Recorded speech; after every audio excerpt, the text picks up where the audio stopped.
అందరికీ నమస్కారం. ఈరోజు కథ హిట్లర్ ఎపిసోడ్ 175. కావ్యకి విరాట్ వార్నింగ్.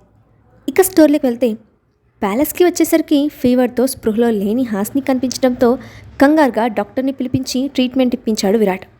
ఏదో జరుగుతుందన్న అనుమానంతో సరిత ఇంకా సూరజ్ని పిలిపించి మాట్లాడిన అతనికి కావ్య ఇంకా అనసూయ వచ్చిన విషయంతో పాటు తను చూసిన సంఘటన కూడా చెప్పింది సరిత. నేను స్టెప్స్ దగ్గరికి వెళ్ళేసరికి కావ్య మేడం తల మీద బ్లడ్ కారుతున్న దగ్గర కర్చీఫ్ పట్టుకొని బయటకు వెళ్ళిపోతూ కనిపించారు. ఏదో జరిగిందన్న కంగారు వచ్చి పైకి వెళ్ళేసరికి షోపీస్ విరిగి కనిపించింది. హాస్ని మేడం అక్కడెక్కడ కనిపించలేదు. అక్కడ పరిస్థితి బట్టి వాళ్ళిద్దరి మధ్య ఏదో పెద్ద గొడవ జరిగిందని అనిపించింది. అంతకుమించి నాకేం తెలియదు సార్ అని చెప్పింది సరిత. ఆమె మాటలను బట్టి హాస్ని బాధపడే విధంగా ఏదో అనుకూడని మాట అనిందని నిర్ధారణకు వచ్చి, చిన్న పని మీద బయటకు వెళ్తున్నాను, నేను వచ్చే వరకు మేడంను జాగ్రత్తగా చూసుకో.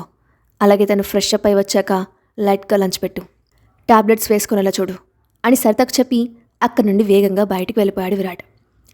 కాసేపటి తర్వాత రాజేంద్రవర్మ విల్లాలో తన గదిలో రెడీ అవుతున్న కావ్య దగ్గరికి పని మనిషి మంగా వచ్చి విరాట్ రాక గురించి చెప్తుంది.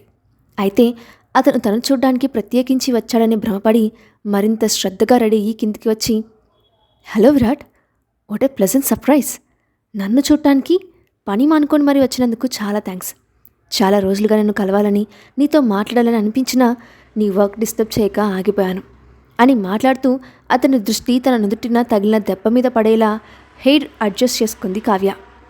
ఆమె మాటలకి సమాధానం చెప్పకుండా తీక్షణంగా చూస్తున్న విరాట్ చూపుకి లోపలే తెలియని భయం కలుగుతూ ఉంటే తడి ఆరిపోతున్న గొంతుతో, ఏమైంది, అడిగిన దానికి సమాధానం చెప్పకుండా ఎందుకలా చూస్తున్నావు అని భయపడుతూ అడిగింది. అక్కడ ఎవరున్నారన్న విషయం పట్టించుకోకుండా నిన్న ప్యాలెస్కి వచ్చావా అని సూటిగా ఆమెను ప్రశ్నించాడు విరాట్. దాంతో అతని రాకకు గల కారణం అర్థమై, వచ్చాను, అయితే ఏమైంది, హాస్ని ప్రెగ్నెంట్ అని తను బోర్గా ఫీల్ అవుతుందని వీలైతే రమ్మని అత్తమ్మ కాల్ చేసి చెప్పారు, అందుకే వచ్చాను అని బ్లేమ్ మొత్తం అనసూయ మీదకి నెట్టేసింది కావ్య.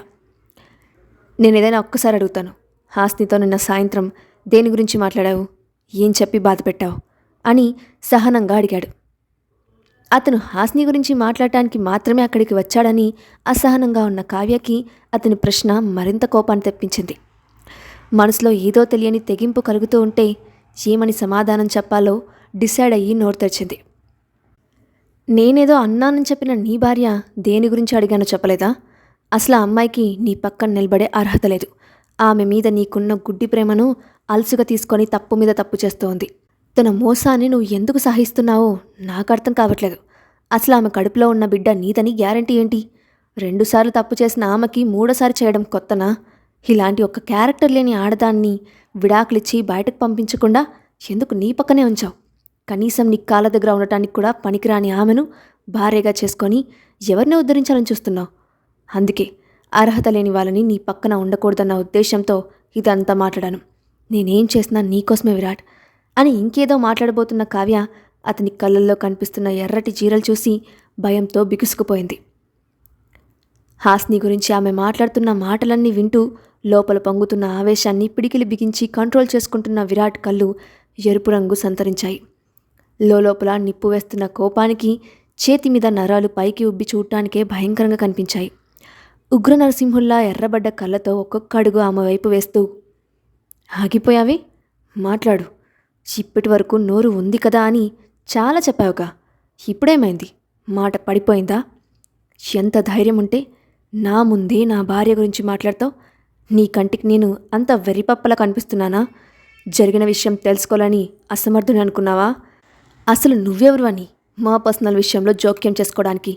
నా కన్న తల్లికి కూడా లేని అధికారం నీకెవరిచ్చారు? ఇంకొక్కసారి ప్యాలెస్లో అడుగు పెట్టినా, హాస్ని ముందు నోరెత్తినా, నా దరిదాపుల్లోకి వచ్చినా అదే నీకు ఆఖరి రోజు అవుతుంది. ఇవే మాటలు మరొకరు మాట్లాడితే ఈ పాటికి వాళ్ళకి సమాధి కట్టేసేవాడిని. అనారోగ్యంతో ఉన్న ఆడపిల్లవని జాలిపడి వదిలేస్తున్నాను. నాకు నా భార్యకి ఎంత దూరంగా ఉంటే అంత మంచిది. ఇప్పటికీ కాదు, ఎప్పటికీ హాస్ని మాత్రమే నా భార్య. తన కడుపున పుట్టేవాళ్లే నా పిల్లలు. మరొకరికి నా జీవితంలో ఎటువంటి స్థానం లేదు. తనకి ఏ ప్రమాదం జరిగినా బాధ్యత నీదే, గుర్తుపెట్టుకో అని ఇల్లు దద్దరిల్లేలా మరీ అరిచి చెప్పి అక్కడి నుంచి వెళ్ళిపోయాడు విరాట్. అతను అలా మాట్లాడి వెళ్ళిపోతుంటే తట్టుకోలేక, ఐ లవ్ యూ విరాట్, ఇదంతా నీకోసమే చేశాను. అసలు హాస్నిలో ఉన్నది ఏంటి, నాలో లేనిది ఏంటి?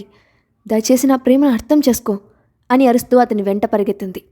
ఆమె మాటలకు ఒక్క క్షణం ఆగి, నీకు నిజమైన ప్రేమను అందుకునే అర్హత, అర్థం చేసుకునే సామర్థ్యత రెండూ లేవు అని ఒకే ఒక్క మాటతో తేల్చి చెప్పి కనీసం తల తిప్పి చూడకుండా కార్ స్టార్ట్ చేసుకొని వేగంగా అక్కడి నుంచి వెళ్ళిపోయాడు విరాట్. అతని చర్యలకి ఎమోషనల్ అయిన కావ్య గుమ్మం బయట నిలబడి ఏడుస్తూ, కొన్ని సంవత్సరాలుగా ప్రేమిస్తున్న నన్ని కాదని హాస్ని ఎలా పెళ్లి చేసుకున్నావు? నేను చెప్పిన నిజాలను అర్థం చేసుకోకుండా ఆమె చెప్తున్న అబద్ధాలను ఎందుకు నమ్ముతున్నావు? ఆమె నిన్ను మాయ చేస్తోంది. నీ పక్కన ఉండే అర్హత నాకు మాత్రమే ఉంది. అది నీకెందుకు అర్థం కావట్లేదు విరాట్?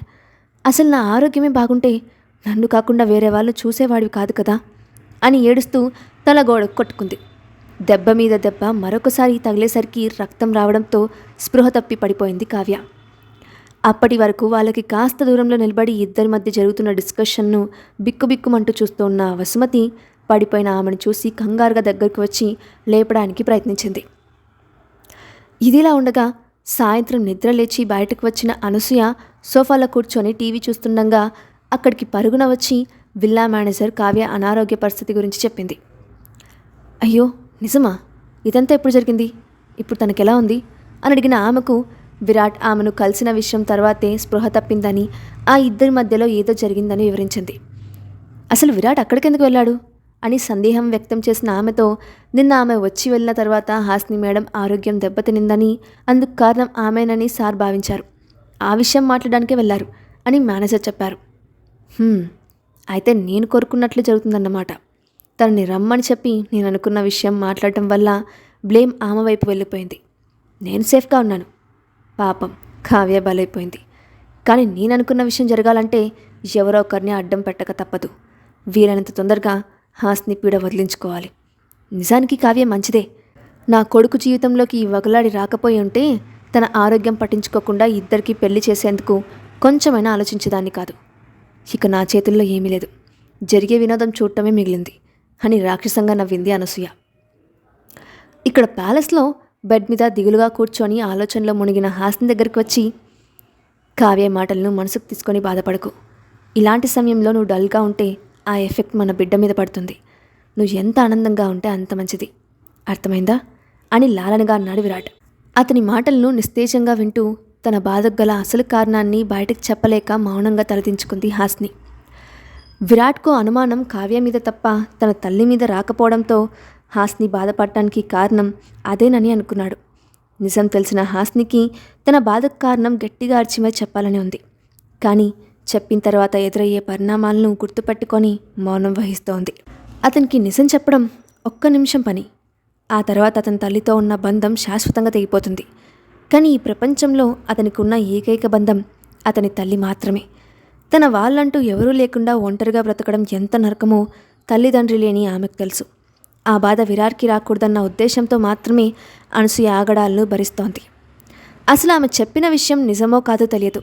ఒకవేళ పిల్స్ నిజంగా తన బాడీలో వెళ్ళి ఉంటే ఈ పాటికి ఏదో ఒక రియాక్షన్ వచ్చేది కదా. కానీ అలాంటిది ఏమీ జరగలేదు. అంటే ఆమె అబద్ధం చెప్పిందా అన్న అనుమానం కలగడంతో మరుసటి రోజు డాక్టర్ చెకప్కి వచ్చినప్పుడు అడగాలని నిర్ణయించుకుంది. ఇవేమీ తెలియని అనసూయ హాస్ని తన మాటలకి భయపడి జ్వరం తెచ్చుకుందని, తను అనుకున్న పని తొందరలోనే సక్సెస్ అవుతుందని హాయిగా నిద్రపోయింది. ఆ రాత్రి హాస్నికి భోజనం తినిపిస్తూ ఆమె మూడ్ డైవర్ట్ చేయడానికి కావాలనే సిల్లీ డిస్కషన్ మొదలుపెట్టాడు విరాట్. ఆమెకు తనకంటే మొబైల్లో గేమ్స్ ఆడుకోవడమే ఎక్కువ అని ఆట పట్టిస్తూ సరదాగా గొడవపడ్డారు. అతని ఇంటెన్షన్ అర్థమైన హాస్ని కేవలం మనసులో కొండంత బాధను దాచుకొని పైకి చిరునవ్వు నవ్వుతూ అతనితో సమయం గడిపింది. మరుసటి రోజు ఉదయం డాక్టర్ చెకప్ చేయడానికి వచ్చిన సమయంలో, మిమ్మల్ని ఒక డౌట్ అడుగుతాను, క్లియర్ చేస్తారా అని అడిగింది హాస్ని. మీకు ఏం ఇన్ఫర్మేషన్ కావాలో అడగండి, నేను తప్పకుండా చెప్తాను అని వినయంగా బదులిచ్చింది డాక్టర్. నా ఫ్రెండ్ ఒక అమ్మాయి బర్త్ కంట్రోల్ పిల్స్ యూజ్ చేసేది. కొన్ని రోజుల క్రితం పొరపాటున వేసుకోవడం మర్చిపోయింది. ఆ తర్వాత యథావిధిగా కంటిన్యూ చేసింది. కానీ ఆమె ప్రెగ్నెంట్ అయింది. ఇప్పుడు ఆ పిల్స్ పవర్ వల్ల ఆమెకు అబార్షన్ జరిగే ఛాన్సెస్ ఉన్నాయా అని తన సందేహం వ్యక్తం చేసింది. ఆ టాబ్లెట్స్ జస్ట్ ప్రెగ్నెన్సీ రాకుండా కంట్రోల్ చేసేవి, అంతేగాని వచ్చిన ప్రెగ్నెన్సీని అబార్ట్ చేసేవి కాదు. ఆ టాబ్లెట్స్కి అంత పవర్ ఉండదు. సో వాటి వల్ల వచ్చే నష్టం ఏమీ లేదు. ఆమెను కంగారు పడకుండా ఉండమనండి అని చెప్పింది డాక్టర్. ఆ మాటలకు గుండెల మీద బరువు దిగినట్లు అనుభవించడంతో రిలీఫ్గా ఫీల్ అయిపోయింది హాస్ని. అంతలోనే మరొక సందేహం రావడంతో, ఒకవేళ వద్దనుకుంటే ఆ పోషన్ జరగడానికి కూడా పిలుచుంటాయా అని మరొక ప్రశ్న అడిగింది. హా, ఉంటాయి కదా మేడం, కానీ ఈ విషయాలన్నీ ఎందుకు అడుగుతున్నారు? నిజంగా మీ ఫ్రెండ్ కోసమేనా అని అనుమానంగా చూసింది డాక్టర్. ఆమె చూపులను గమనించిన హాస్ని, ఆ విషయంలో మీకు ఎలాంటి సందేహం అక్కర్లేదు, తన కోసం మాత్రమే అడిగాను అని కవర్ చేసింది. అవునా, కానీ మీరు ఆ విషయాలన్నీ అడుగుతూ ఉంటే నాకు కంగారు వచ్చింది. ఇంతకీ మీ ఆరోగ్యంలో ఎలాంటి సమస్య లేదు కదా అని అడిగిన డాక్టర్కు, ఎవ్రీథింగ్ ఈజ్ ఫైన్ డాక్టర్. ఇంతకీ నా కడుపులో బేబీ ఇప్పుడు ఎలా ఉంది? చిన్న బొమ్మలా ఉంటుందా అని క్యూరియస్గా అడిగింది హాస్ని. ఇప్పుడు మీరు 3rd మంత్ వచ్చింది కాబట్టి ఫీచర్స్ చాలా చిన్నగా ఉంటుంది. కాళ్ళు చేతులు పార్ట్స్ అవ్వడానికి మొదలవుతుంది. ఇప్పుడిప్పుడే మీ స్టమక్ సైజ్ నెమ్మదిగా పెరుగుతుంది. స్లోగా బాడీలో చేంజెస్ వస్తాయి అని వివరించింది డాక్టర్. అలా ఆమెతో కాసేపు మాట్లాడి తనకున్న మరొకన్ని సందేహాలను నివృత్తి చేసుకొని తన బేబీకి వచ్చిన ప్రమాదం ఏమీ లేదని నిర్ధారణ చేసుకుంది హాస్ని. కాసేపటికి డాక్టర్ వెళ్ళిపోయిన తర్వాత, అమ్మయ్య, మా అత్తగారి మాటలు విని అనవసరంగా భయపడ్డాను. నా కడుపులో బిడ్డకు వచ్చిన ప్రమాదం ఏమీ లేదు. ఈ విషయం తెలిసిన దగ్గర నుండి ఎంత హ్యాపీగా ఉందో మాటల్లో వ్యక్తం చేయలేను. నిన్నటి నుంచి ఆమె వల్ల గుండెల్లో మోస్తున్న భారం పూర్తిగా పోయింది. వెంటనే సైతాతో నాకు ఇష్టమైన ఐటమ్స్ అన్నీ కుక్ చేయించుకొని తినాలి అని ఉత్సాహంగా అనుకుంది హాస్ని. ఆమె ఆనందాన్ని డిస్టర్బ్ చేయడానికి అన్నట్లు మొబైల్ రింగ్ అయింది. డిస్ప్లేలో కనిపిస్తున్న అనసూయ పేరుని చూసిన హాస్ని అప్రయత్నంగా తన చేతిని కడుపు మీద పెట్టుకుంది. తెలియని అలజడి కలుగుతూ ఉంటే, ఈవిడెందుకు ఫోన్ చేస్తోంది? ఎందుకు పదే పదే అపోషన్ చేయించాలని పంతం పడుతోంది? ఈవిడితో మాట్లాడితే కోరి తలనొప్పులు అరువు తెచ్చుకున్నట్టే. ఇప్పుడు నాకు మూడ్ పాడు చేసుకోవాలన్న కోరిక అస్సలు లేదు. తర్వాత చూసుకుందాం అని విసుకుంటూ కాల్ కట్ చేసింది. అయినా పట్టు వదలని విక్రమార్కులను ఆపకుండా కాల్స్ చేయడంతో చిరాకు వచ్చిన హాస్ని కాల్ అటెండ్ చేసి, నిన్న మీరు చెప్పాలనుకున్న విషయం చెప్పారు కదా, మళ్ళీ ఎందుకు ఫోన్ చేస్తున్నారు? ఏదో ఒకటి చెప్పి నా మనసు విరిచే విషయాలు ఇంకేమైనా మిగిలిపోయాయా అని కోపంగా అడిగింది హాస్ని. ఏంటి నోరులేస్తాంది? నువ్వు మాట్లాడుతుంది మీ అత్తగారితో. ఆ విషయం గుర్తుపెట్టుకొని ప్రవర్తించు. ఇంతకీ ఆ పోషన్ ఎప్పుడు చేయించుకుంటున్నావు అని సూటిగా ప్రశ్నించింది. నిన్నటికి ఈరోజుకి నా అభిప్రాయం ఏమీ మారదు. ఆల్రెడీ నా నిర్ణయం మీకు చెప్పేశాను. మళ్ళీ మళ్ళీ అడిగి చిరాకు తెప్పించకండి. మీ స్వార్థం కోసం సొంత రక్తాన్ని చంపమని నా మీద ప్రెషర్ పెడుతున్నారు. తప్పుగా అనిపించట్లేదా? ఇంత పాపానికి ఒడగట్టి మీరు పొందేదేంటి? అనవసరంగా పిచ్చి ఆలోచనలు చేసి మూర్ఖత్వంతో కుటుంబాన్ని నాశనం చేయకండి. అది మీకే మంచిది కాదు అని హెచ్చరించింది హాస్ని. నీ ఉచిత సలహాలు నీ దగ్గరే ఉంచుకో. ఎప్పుడు ఏం చేయాలో నాకు తెలుసు. నేను చావరైనా చేస్తాను, కానీ నా వారసుని నీ కడుపులో పెరగడానికి మాత్రం ఒప్పుకోను. దానికోసం ఎంత దూరమైనా వెళ్తాను. ఈ అనసూయ పంతం పడితే ఎలా ఉంటుందో నీకు ముందు ముందు తెలుస్తుంది అని సవాల్ విసిరింది. అనసూయ మాటలకు హాస్ని ఏమని సమాధానం చెప్తుంది? తన తల్లి వేసిన ప్లాన్ విరాట్కి తెలుస్తుందా? హాస్నికి కొత్త ప్రమాదం రాబోతుందా? నెక్స్ట్ పార్ట్లో చూద్దాం. ఈ స్టోరీ అప్డేట్ ఎలా ఉందో కింద కామెంట్ బాక్స్లో మీ ఒపీనియన్ని షేర్ చేయండి. అలాగే ఇలాంటి మరిన్ని స్టోరీస్ కోసం మా ఛానల్ని తప్పకుండా సబ్స్క్రైబ్ చేసి పెట్టుకోండి. Thanks for watching.